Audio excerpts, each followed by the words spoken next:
Well, endometriosis affects 1 in 10 women. To help us understand what endometriosis is, why it's so debilitating and how we can manage it, please welcome gynaecologist Dr. Susan Evans. Thank you. Thanks Welcome very to much. the circle, Susan. We love this topic because it affects so many people. First of all, how do we know the difference between bad period pain and whether I've got endometriosis? Yes, it's very difficult because women don't know what another woman's periods feel like. And sometimes they think, oh, everybody must have this pain and I'm just being weak. But I normally say that normal period pain should be just on the first day of a period, and it should be pretty easily managed by things like the pill or normal period pain medications. And if it isn't, then it's probably not normal. And it's time to go and talk to someone about it or learn more. What sort of pain is it? Is it a stabby? Is it a throbby? Is it normal period pain is normally something that women feel just generally across their tummy, a crampy pain that comes and goes. But once again, it shouldn't be something that's too distressful, and it should be reasonably easy to manage. So, Dr. Susan, is endometriosis just a fancy name for bad period pain? No. Endometriosis is a condition where cells that are like the lining of the uterus are around the pelvis in places they're not supposed to be.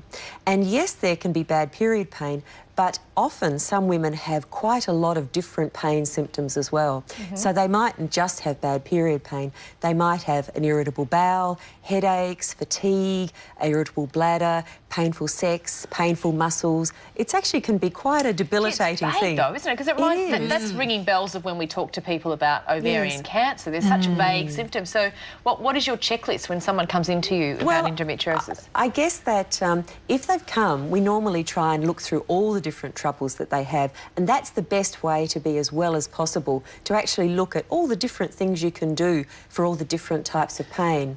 And women find it very difficult because they've got lots of different types of pain.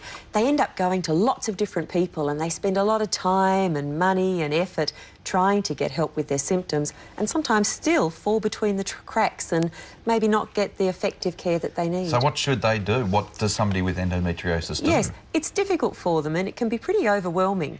But I think if it's recognised early that this is not normal and it's not just part of being a woman and there is help for it, then it's good to go along and see the doctor early.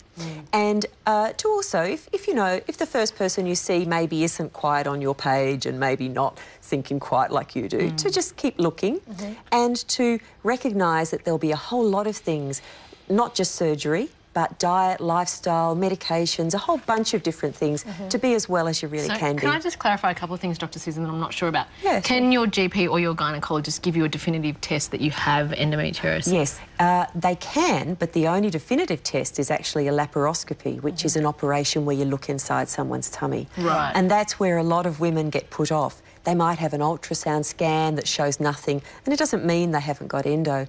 It just actually means you can't see it on the scan. A lot of people I know have had some success with acupuncture. What are your thoughts on that? I think that's useful for some aspects of pelvic pain. And so once again, it's part of the whole spectrum of you have to actually look at each individual and think about what her particular troubles are. Some of them will be better with surgery, some of them might be good with acupuncture, some of them will benefit from diet and lifestyle type things and medications. So it does get very complex for women and they do spend a lot of time and money running around trying to get good advice. There must be a lot of myths that surround it, because there's the myth of if you have a baby, endometriosis will disappear. Yeah, it's a big disappointment to a lot of people. Or is it a myth? I think it's mostly a myth. Right. Yes. But what can the operation... Girls, you're so complex. Oh, no. All your workings. That's right. Let's say you... Wonderfully, delightfully complex. Yes, absolutely, to be celebrated. Yeah, to be celebrated. you got out of that very well, Laurie. Really smooth. Dr. Susan, so what would be the reason to go through with the operation with someone like yourself? Yes. What are the benefits? I think that it's beneficial for some aspects of period pain, but sometimes people have too many operations. So whereas it's a useful part of treatment, if someone's had 1 or 2 operations and really they've still got pain, it is time to rethink. And there's a lot of pains you can't see at an operation, at a laparoscopy. With an operation, what's happening in there? Yes, if it's going to be useful, then people put a telescope in, they have a look around, they might see some endometriosis and to remove it. Right. And that can help some aspects of pain. But unfortunately, there's a lot of pains that you need other things for. Why does it happen? I guess that's a really good question and no one really knows, but it does seem to be more common now than it used to be. About half the risk is things you inherit from your family, and about half of it is what doctors call environmental, which means no one knows yet. Does it make conceiving a child very difficult? It can do, but most people with endometriosis will have pregnancies normally and well. Do many people not know that they've got it? Yes, and I think a lot of women put up with pain for too long. You know, they're embarrassed and it's not something they're comfortable talking about, and they just sort of think, oh, too hard, and they look normal to other people.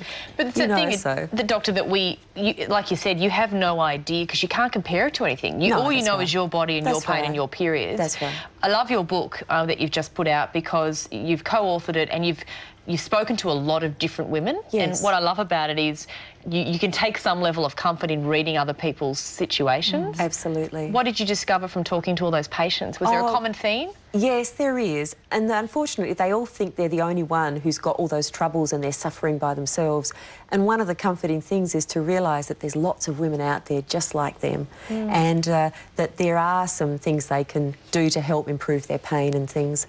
But so I love talking to women about their pain. Don't soldier on. If you're in pain, don't be a hero. But I think be open to the fact that it won't just be an operation. It'll probably be a whole mix of things to be really well. And if you haven't got time, understandably, you're time poor to read the book, you've also got a fantastic app on your website. Yes, we have. And that's a sort of an introduction for pain, especially aimed at the young ones who I'm really concerned about, the teenagers that are missing all their jobs and school and not having the opportunities in life they might. So we've got a small sort of introductory ebook that's for a free download. Beautiful. Can you please thank Dr. Susan Evans, everyone? Thank you. And for more information, head to our website. We've got the latest from the 10 newsroom next. You're watching The Circle.